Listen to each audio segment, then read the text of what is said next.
ब्रह्म ज्ञान निरूपण तथा षडांग योग। सूत जी कहते हैं, अब मैं वेदांत और सांख्य सिद्धांत के अनुसार ब्रह्म ज्ञान का वर्णन करता हूँ। मैं ही ज्योतिर्मय परब्रह्म स्वरूप विष्णु हूँ।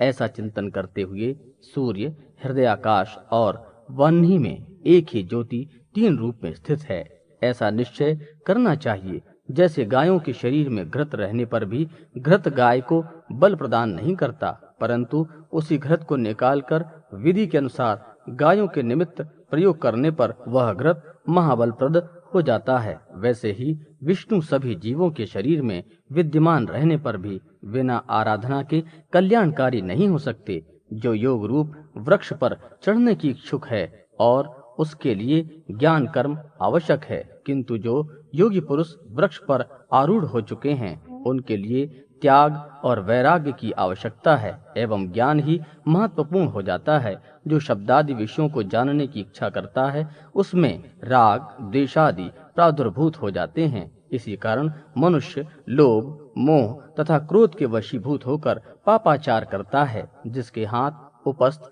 उदर और वाक्य ये चार सुसंयत रहते हैं वही बुद्धिमानों के द्वारा विप्र कहा जाता है। जो दूसरों के द्रव्य को हरण नहीं करते, हिंसा नहीं करते, जुए में अनुरक्त नहीं रहते, वास्तव में उन्हीं के दोनों हाथ सुसंयत रहते हैं। जो दूसरों की स्त्री के प्रति कामना भाव नहीं रखता उसी के उपस्थेंद्रिय सुसंयत होते हैं। जो लोभ रहित होकर परिमित भोजन करते हैं उन्हीं के उदर को संयत कहा जाता है। जो हित परिमित और सत्य वाक्य बोलता है उसी की वाणी संयत कही जाती है। जिनके हाथ आदि संयत रहते हैं उनके लिए तपस्या का यज्ञादि का कोई प्रयोजन नहीं होता, अर्थात तपस्या यज्ञ आदि तभी सफल होते हैं जब हाथ उपस्थ उदार एवं वाक्य संयत हो।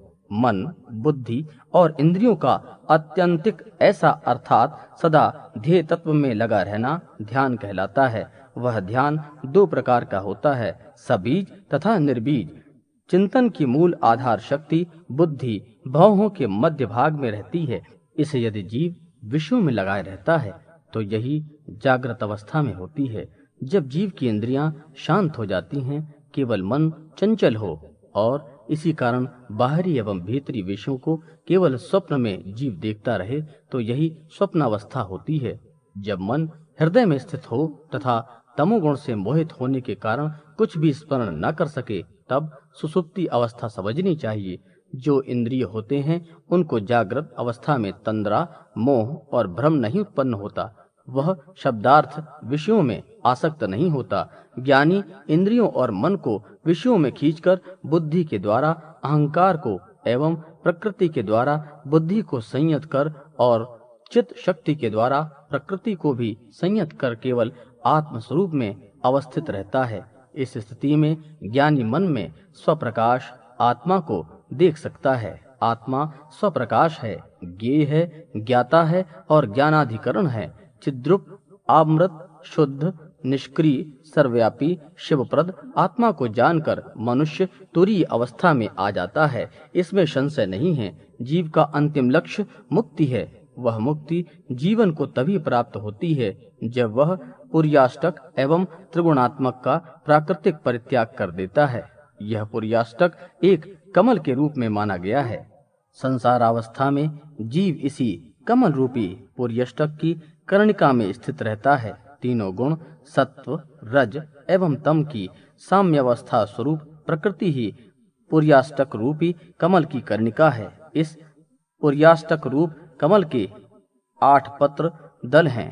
ये हैं शब्द स्पर्श रूप रस गंध सत्व रज तथा तम। इस प्रतीकात्मक वर्णन का निष्कर्ष यह है कि जीव को मुक्ति प्राप्त करने के लिए प्रकृति से स्वयं को अलग करना अनिवार्य है। इसके हेतु शब्द आदि विषयों के प्रति अनासक्त होना होगा। प्राणायाम जप प्रत्याहार धारणा समाधि और ध्यान ये 6 योग के साधन हैं। इंद्रिय संयम के पापाक्षय और पापाक्षय से देव प्रीति सुलभ होती है। देव प्रीति मुक्ति एवं मुक्ति साधन की ओर उन्मुक्त होने के लिए प्रथम एवं अनिवार्य साधन है। योग का मुख्यतम साधन है प्राणायाम। यह 2 प्रकार का है, गर्भ और अगर्भ। जप और ध्यान युक्त जो प्राणायाम है वही गर्भ प्राणायाम है और इसके अतिरिक्त होने पर अगर्भ प्राणायाम कहा जाता है। जो प्राणायाम 36 मात्रा से युक्त रहता है वही श्रेष्ठ है, जो 24 मात्रा से युक्त रहता है वह मध्यम है और जो प्राणायाम 12 मात्रा से युक्त रहता है वह निम्न है। सदा ओंकार का जाप कर प्राणायाम करें। ओंकार पर ब्रह्म का वाचक है। इस पर ब्रह्मवाचक ओंकार का परिज्ञान होने पर वाच्य ब्रह्मा प्रसन्न हो जाते हैं। ओम नमो विष्णवे इस षडाक्षर को द्वादशाक्षर गायत्री का जाप करना चाहिए। सभी इंद्रियों की प्रवृत्ति संसार विषयों की ओर रहती है। मन के द्वारा इन प्रवृत्तियों की निवृत्ति को ही प्रत्याहार कहा गया है। इंद्रियों के अपने विषय से समाहरण कर मन को बुद्धि के साथ प्रत्याहार में स्थित रखते हुए 12 बार प्राणायाम करने में जितना समय लगता है उतने समय तक ब्रह्मा में मन को निविष्ट करना ही द्वादश धारात्मक ध्यान है। ऐसे ब्रह्मा ने कहा है, नियत रूप से ब्रह्माकार वृत्ति में जो संतुष्टि का अनुभव होता है उसी को समाधि कहा जाता है। ध्यान करते करते यदि मन चंचल नहीं होता, सदा ध्यान में ही प्रवृत्त रहता है, अर्थात अभिष्ट प्राप्ति तक ध्यान से निवृत्त नहीं होती, तो इसी का नाम धारणा है। मन यदि ध्येय तत्व में ही आसक्त रहता है, अर्थात ध्येय तत्व का ही चिंतन सदा होता रहता है, अन्य किसी भी पदार्थ का भान नहीं होता, तो इसी को ध्यान कहा जाता है। ध्यान पारायण मुनिगण ध्येय पदार्थ का चिंतन करते करते जब मन उसी ध्येय में निश्चल हो जाता है तो इसे ही परम ध्यान कहते हैं। ध्यान करते करते जब सर्वत्र ध्येय पदार्थ दिखाई देने लगे, ध्याता भी ध्येयमय प्रतीत हो और किसी प्रकार का द्वैत ज्ञान नहीं रहे, तो इस अवस्था को समाधि कहा जाता है। जिसका मन संकल्प रहित होकर इंद्रियों के विषय चिंतन से विरक्त हो जाता है तथा ब्रह्म में लीन हो जाता है, वही समाधि में स्थित कहा जाता है। जिस योगी का मन आत्मा में अवस्थित परमात्मा का ध्यान करते करते तन्मय हो जाता है, वह योगी समाधिष्ठ कहा जाता है। चित्त की अस्थिरता, भ्रांति, दौर्मनस्य, प्रमाद ये सभी योगियों के दोष कहे जाते हैं। ये योग में विघ्न कारक हैं। मन के स्थिर होने के लिए प्रथम ध्येय को स्थूल स्वरूप का चिंतन करे। इसके बाद मन के निश्चल होने पर तेज स्वरूप परमात्मा के अनुरक्त होकर स्थिर हो जाना चाहिए। जगत में परमात्मा के अतिरिक्त कुछ भी नहीं, वह परमात्मा ही विश्व रूप है। इस प्रकार का निश्चय कर परमात्मा से अतिरिक्त सभी पदार्थों को असत मानकर उनका परित्याग कर देना चाहिए। हृदय पद्म में स्थित ओंकार रूपी व्यापक पर ब्रह्म का ध्यान करना चाहिए। क्षेत्र और क्षेत्रज्ञ से रहित 3 मात्रा से युक्त ओंकार का जप करना चाहिए। प्रथम अपने हृदय में ओंकार स्वरूप प्रधान पुरुष का ध्यान करे। इसके बाद उसके ऊपर कृष्ण वर्ण, रक्त वर्ण तथा श्वेत वर्ण वाले तमोगुण, रजोगुण और सत्वगुण के 3 मंडलों का ध्यान कर उसमें जीवात्मा पुरुष का ध्यान करे। मंडल के ऊपर ऐश्वर्य आदि 8 गुणों से युक्त अष्टदल कमल की भावना की जाती है।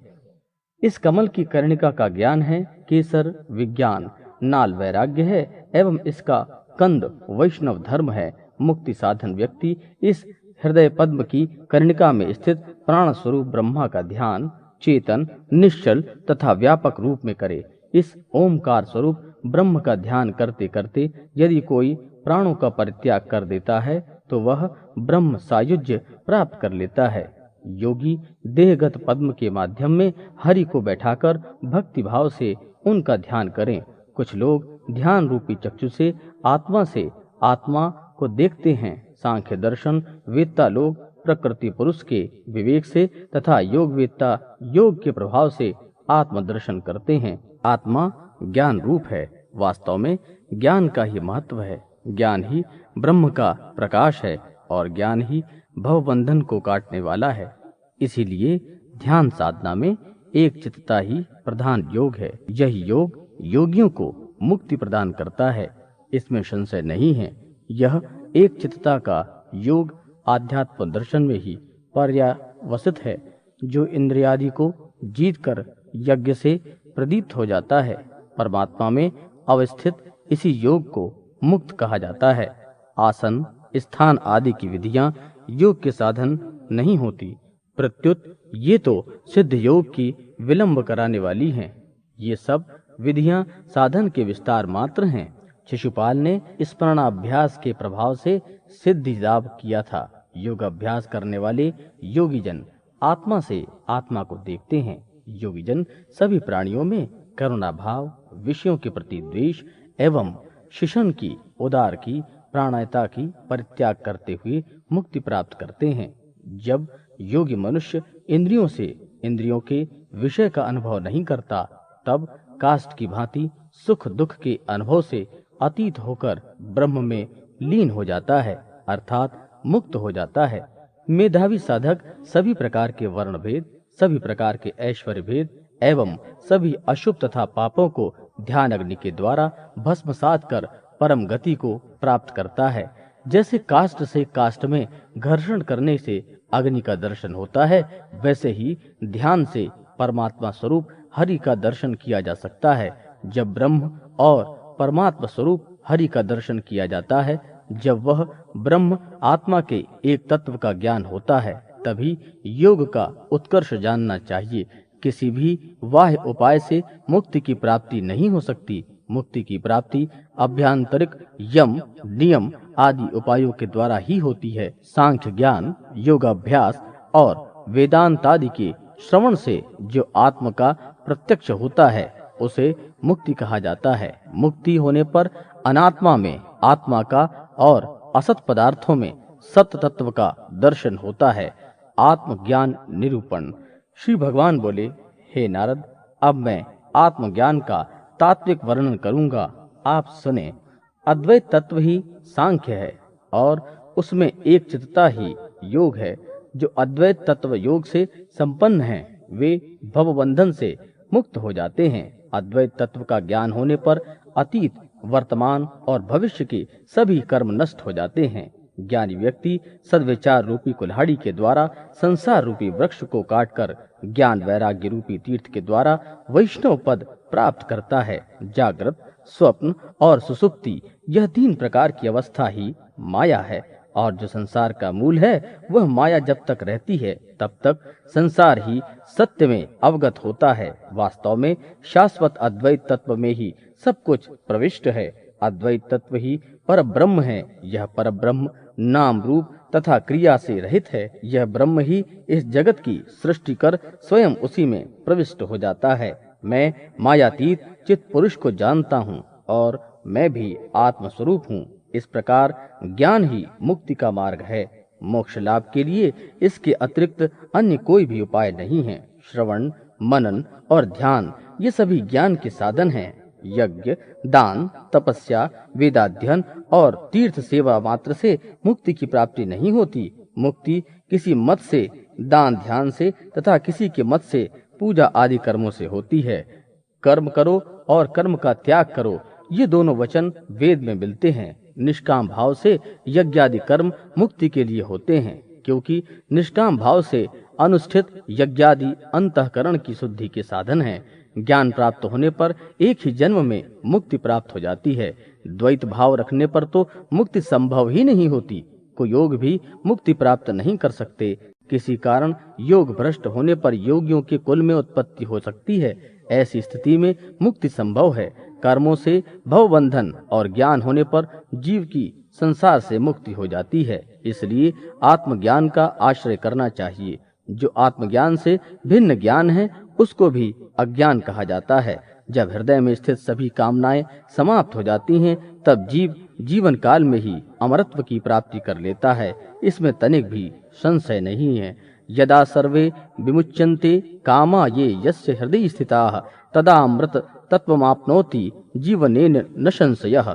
व्यापक होने से ब्रह्मा कैसे जाता है, कौन जाता है और कहाँ जाता है, ऐसे प्रश्नों के लिए कोई अवसर नहीं है। अनंत होने के कारण उसका कोई देश नहीं है, अतः किसी भी रूप में उसकी गति नहीं हो सकती।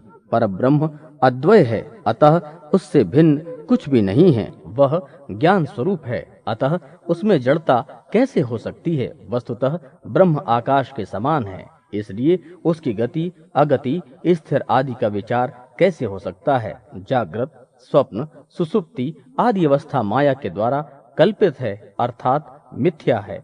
वस्तु मात्र का सार ब्रह्म ही है।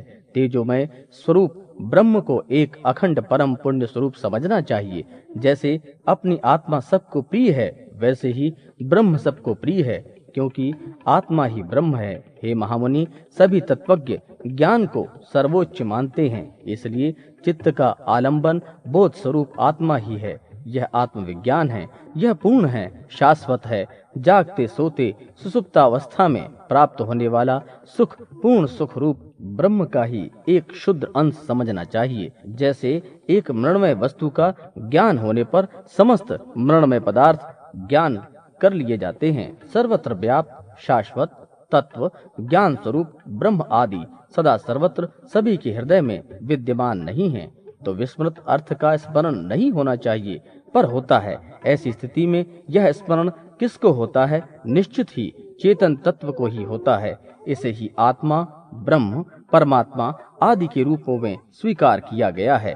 चेतन तत्व की सत्ता अणु शरीर की अथवा परम व्यापक तत्व किसी भी रूप में स्वीकार किया जाए, पर स्वीकार करना ही है, अन्यथा प्राणी को सुख दुख का अनुभव नहीं हो सकेगा। चेतन तत्व प्राणी मात्र के हृदय में साक्षी रूप से सदा विद्यमान है, इसलिए यह उसकी प्रत्येक चेष्टा को जानता रहता है।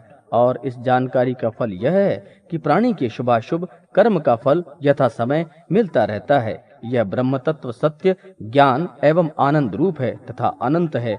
सत्य ज्ञान से पृथक नहीं होता, अनंतता से पृथक आनंद नहीं। वास्तव में प्रत्येक जीव सत्य, आनंद एवं ज्ञान रूप ब्रह्म है। स्वयं को ब्रह्म रूप में जानकर जीव अपने वास्तविक स्वरूप सर्वज्ञाता को प्राप्त कर लेता है। जैसे एक हेममणि पारस से अनंत लौह राशि हेममय हो जाती है, उसी प्रकार ईश ब्रह्म का ज्ञान हो जाने पर ज्ञानी के द्वारा सकल विश्व जान लिया जाता है। जैसे अंधकार के दोष के कारण रस्सी अपने सत्य स्वरूप में नहीं दिखाई देती, वैसे ही व्यामोह से ग्रस्त जीव को आत्मा का दर्शन नहीं होता। जिस प्रकार प्रत्यक्ष होने पर भी द्रव्य दृष्टि दोष के कारण सही नहीं दिखाई देता, अपितु वह कुरूप प्रतीत होता है, उसी प्रकार आकाश की स्वरूपता के कारण वह आत्म तत्व असत्य एवं पृथक प्रतीत होता है।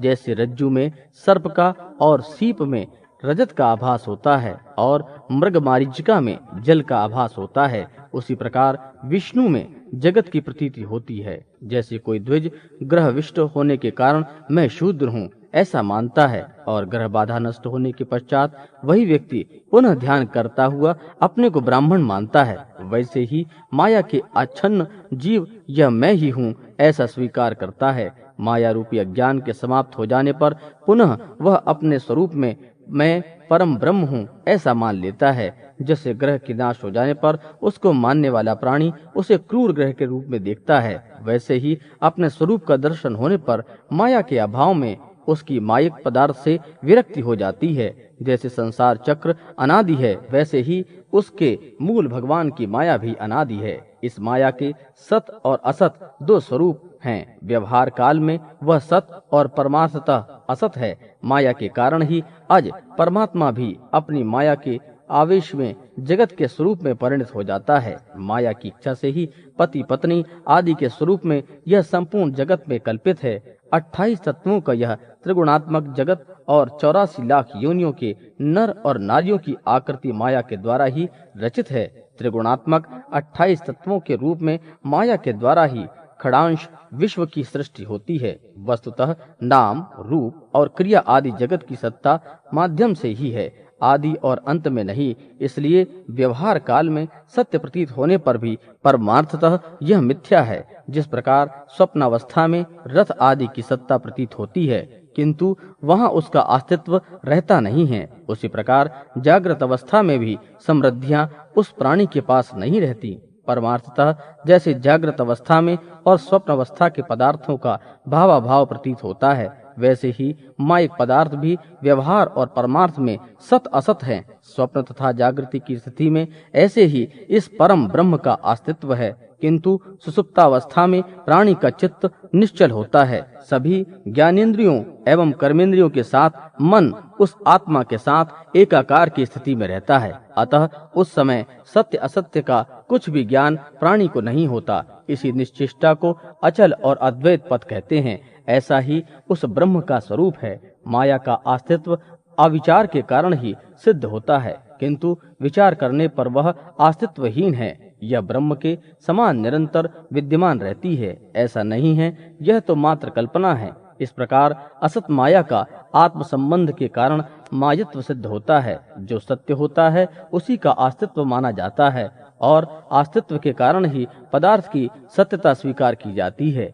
हे नारद, मैं अनंत हूँ, मेरा ज्ञान भी अनंत है। मैं अपने में पूर्ण हूँ। आत्मा के द्वारा अनुभूत अंतः सुख भी मैं ही हूँ। सात्विक, राजस और तामस गुण से संबंधित भावों को मैं नित्य से परे रहता हूँ। मेरी उत्पत्ति अशुद्धता से नहीं हुई है। मैं शुद्ध हूँ। मैं तो अमृत स्वरूप हूँ। मैं ब्रह्म हूँ। मैं प्राणियों के हृदय में प्रज्वलित वह ज्योति हूँ जो दीपक के समान उसके अज्ञान रूपी अंधकार को विनष्ट करती है। यह आत्मज्ञान की स्थिति है। गीता सार। श्री भगवान ने कहा, हे नारद, अब मैं गीता का सार तत्व कहूंगा, जिसे मैंने पूर्व में अर्जुन को सुनाया था।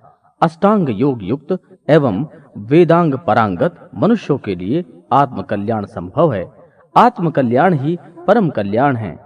उस आत्म तत्व से उत्कृष्ट और कुछ भी लाभ नहीं है। आत्म देह रहित, रूप आदि से हीन, इंद्रियों से अतीत है। मैं आत्मा हूँ। संसार आदि संबंध के कारण मुझे किसी प्रकार का दुख नहीं है। धूम रहित, प्रज्वल रहित अग्निशिखा जैसे प्रकाश प्राप्त करती है, वैसे ही आत्मा स्वयं प्रदीप्त रहता है। जैसे आकाश में विद्युत अग्नि का प्रकाश होता है, वैसे ही हृदय में आत्मा के द्वारा आत्म प्रकाशित होता है। श्रोत्र आदि इंद्रियों को किसी प्रकार का ज्ञान नहीं है। वे स्वयं को भी नहीं जान सकती हैं, परंतु सर्वज्ञ, सर्वदर्शी, क्षेत्रज्ञ आत्मा ही इंद्रियों का दर्शन कराता है। जब आत्मा उज्ज्वल प्रदीप के समान हृदय पटल पर प्रकाशित होता है, तब पुरुषों का पाप कर्म नष्ट हो जाता है और ज्ञान उत्पन्न हो जाता है। जैसे दर्पण में दृष्टि डालने पर अपने द्वारा अपने को देख सकते हैं, वैसे ही आत्मा में दृष्टि डालने पर इंद्रियों को, इंद्रियों के विषयों को तथा पंच महाभूतों का दर्शन किया जा सकता है। मन, बुद्धि, अहंकार और अव्यक्त पुरुष, इन सभी के ज्ञान द्वारा संसार बंधन से मुक्त हो जाना चाहिए। सभी इंद्रियों का मन में अभिनिवेश कर उस मन को अहंकार में स्थापित करना चाहिए। उस अहंकार को बुद्धि में और बुद्धि को प्रकृति में, प्रकृति को पुरुष में एवं पुरुष को परब्रह्म में विलीन करना चाहिए। इस प्रकार करने से ही मैं ब्रह्म हूँ, इस प्रकार की ज्ञान ज्योति का प्रकाश होता है। इसमें वह पुरुष मुक्त हो जाता है। 9 द्वारों से युक्त, तीनों गुणों के आश्रय तथा आकाश आदि पंचभूतात्मक और आत्मा से अधिष्ठित इस शरीर को जो ज्ञानी व्यक्ति जान लेता है, वही श्रेष्ठ है और वही क्रांतदर्शी है। 100 अश्वमेघ या हजारों वाजपेयी यज्ञ इस ज्ञान यज्ञ के 16वें अंश के फल को भी प्राप्त नहीं कर सकते। गीता सार। श्री भगवान ने पुनः कहा, हे अर्जुन, यम, नियम, आसन, प्राणायाम, प्रत्याहार, ध्यान, धारण तथा समाधि, यह अष्टांग योग मुक्ति के लिए कहा गया है। शरीर, मन और वाणी को सदा सभी प्राणियों की हिंसा से निवृत्त रखना चाहिए, क्योंकि अहिंसा ही परम धर्म है और उसी में परम सुख मिलता है। कर्मण्या मानसा वाचा सर्वभूतेषु सर्वदा हिंसा विराम को धर्मो है हिंसा परमम सुखम। सदा सत्य और प्रिय वचन बोलना चाहिए। कभी भी अप्रिय असत्य नहीं बोलना चाहिए। प्रिय मिथ्या वचन भी नहीं बोलना चाहिए। यही सनातन धर्म है। सत्यम ब्रूयात प्रियम ब्रूयान, ब्रूयात सत्य प्रियम, प्रियम च नान्यतम ब्रूयात द्वेष धर्मः सनातनः। चोरी से या बलपूर्वक दूसरों के द्रव्य का अपहरण करना स्तेय है। इसके विपरीत आचरण करना अर्थात कभी भी चोरी न करना आस्तेय है। स्तेय कार्य चोरी कभी भी नहीं करना चाहिए, क्योंकि आस्तेय चोरी न करना ही धर्म का साधन है। याच द्रव्यापहरणम चौर्याद्वाथ बलेन वा स्तेयम तस्या नाचरणा मास्तेयम धर्म साधनम। सदा और सभी अवस्था में धर्म, मन और वाणी के द्वारा मैथुन का परित्याग करना चाहिए। इसी को ब्रह्मचर्य कहा जाता है। आपत्ति काल में भी इच्छा पूर्वक द्रव्य का ग्रहण न करना ही अपरिग्रह है। यत्न पूर्वक परिग्रह का परित्याग करना चाहिए। शौच दो प्रकार के हैं, बाह्य और अभ्यंतर। मृतिका और जल आदि के द्वारा बाह्य एवं भाव शुद्धि के द्वारा अभ्यंतर शौच होता है। यदृच्छा लाभ अर्थात अनायास प्राप्ति से संतुष्ट होना ही संतोष है। यह संतोष ही सभी प्रकार के सुख का साधन है। मन और इंद्रियों की भी एकाग्रता है, वही परम तत्व है। कृच्छ और चंद्रायण आदि व्रतों के द्वारा देह का शोधन भी तपस्या है। पुरुषों की सत्व शुद्धि के लिए जो वेदांत, शतरुद्रीय का पाठ और ओमकार आदि का जप है, पंडित जन उसे स्वाध्याय कहते हैं। कर्म, मन और वाणी से हरि की स्तुति, नाम स्मरण, पूजा आदि कार्य और हरि के प्रति अनिश्चला भक्ति को ही ईश्वर का चिंतन कहा जाता है। स्वस्तिकासन, पद्मासन और अर्धासन आदि आसन कहे गए हैं। अपने शरीरगत वायु का नाम प्राण है। उस वायु के निरोध को प्राणायाम कहा जाता है। हे पांडव, इंद्रियां असद विषयों में विचरण करती हैं, उनको विषयों से निवारित करना चाहिए। साधुगण इस प्रकार के इंद्रिय निरोध को ही प्रत्याहार कहते हैं। मूर्त और अमूर्त ब्रह्म चिंतन को ध्यान कहा जाता है। योगाभ्यास के समय मूर्तिमान और अमूर्त रूप में हरि का ध्यान करना चाहिए। तेजो मंडल के मध्य में शंख, चक्र, गदा तथा पद्मधारी चतुर्भुज कौस्तुभ चिन्ह से विभूषित वनमाली वायु स्वरूप जो ब्रह्म अधिष्ठित है, मैं वही हूँ। इस प्रकार मन को लय करके श्री हरि को धारण करना ही धारणा है। मैं ही ब्रह्म हूँ और ब्रह्म ही मैं हूँ। इस प्रकार देशलंबन रहित अहम और ब्रह्म पदार्थ का तदाम्य रूप ही समाधि है। ब्रह्म गीता सार। ब्रह्मा जी ने कहा, हे नारद, अब मैं ब्रह्म गीता सार का वर्णन करूंगा, जिसे जानकर संसार से मुक्ति हो जाती है। मैं ब्रह्म हूँ, इस वाक्यार्थ का ज्ञान होने से मनुष्यों को मोक्ष की प्राप्ति होती है। मैं और ब्रह्म इन दो पदार्थों के अर्थ का ज्ञान होने पर वाक्य का ज्ञान होता है। विद्वानों ने इन पदार्थों के अर्थ को वाच्य तथा लक्षण रूप में दो प्रकार का स्वीकार किया है। वाच्य और लक्षण से मिला जुला वाक्यार्थ ही शुद्ध वाक्यार्थ है। वेदों के द्वारा अहम शब्द से एक प्राण पिंडात्मक और दूसरा प्रत्यग रूप आत्मा ही ग्रहित होता है। अव्ययानंद और चैतन्य परोक्ष ज्ञान के रहित और प्राण पिंडात्मक चैतन का दूसरा पक्ष है। अहम पद की लक्षणा से आत्मा का अल्पज्ञात्वादि दोष रहित शुद्ध आत्मा अर्थ होता है। जो प्राण पिंडात्मक अर्थ है वह उसका दूसरा भाग है। इसमें परोक्ष अर्थात लक्ष्यार्थ को देखने के पश्चात जैसे उस अर्थ की स्थिति आती है, वैसे ही लक्ष्यार्थ को देखने के पश्चात उस अर्थ की स्थिति आती है। वैसे ही ब्रह्म पद से प्राण पिंडात्मक अर्थ की प्रतीति होती है। निष्ठा तथा परोक्षता आदि अर्थ प्रतीति के जो गुण हैं, उनका परित्याग करके ऐसा अर्थ किया जाता है। अद्वयानंद चैतन्य इस अर्थ की प्राप्ति तो लक्ष्यार्थ ब्रह्म पद से ही हो जाती है। अद्वयानंद चैतन्य को लक्ष्यार्थ रूप में देखकर मैं ब्रह्म हूँ, इन दोनों पदार्थों की सिद्धि ब्रह्म मैं हूँ और मैं ब्रह्म हूँ इन दोनों स्थितियों में होती है। मैं ब्रह्म हूँ इस वाक्य से स्वानुभूति का फलार्थ प्राणी को प्राप्त होता है। ऐक्य ज्ञान से तो निश्चित ही वेदांग से होता है, उससे यह अर्थ से परे है। ज्ञान से अज्ञान की जो निवृत्ति होती है, उस निवृत्ति के बाद प्राणी के चित्त की लक्ष्य से ऐक्य की स्थिति उत्पन्न होती है, वही मुक्ति है।